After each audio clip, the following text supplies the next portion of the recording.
Yan yung favorite songs ni Beyonce at saka ni Kalingap Edu ay kinanta po nila doon sa HK, So, marami nga po ang natuwa, marami ang kinilig kahit si Ate Edna ay sobrang kinilig sa ginawa nga po ni Beyonce. Di ba? Sana all, no? Meet and greet ng EDC at ng buong supporters nila Kalinga Prab, Kuya Val, nagsama-sama, So, ganyan po sila kasikat, mala artista, sobra-sobra pa po yan sa mga artista, di ba? Kasi kita nyo naman, napaka hard pag-welcome sa kanila, di ba? Kaya patuloy po nating suportahan sila Kalinga Prab, Kuya Val, at ang buong team. Please, wag po nating skip ang kanilang ads para sa ganun nga po ay marami pa pong kababayan po natin ang kanilang malingap and syempre ang kanilang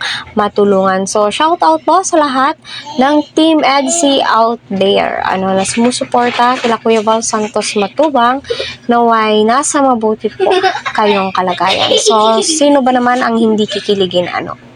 Sino nga ba ang hindi kikiligin? Dahil may isang Beyonce na nag-alay ng kanta together with Eds. Kita naman po natin kung papaano i-entertain nila Beyonce yung mga supporters po nila. Diba? Masasabi mo po talaga, wow, sana all Sana all napaka-supportive at kitang-kita po natin yung effort po ng bawat isa.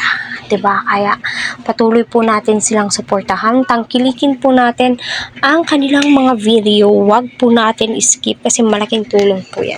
So, hindi naman po lingid sa ating kaalaman na napakadaming video upload ngayon sa Team EDC. Napakadaming supporters ang natutuwa.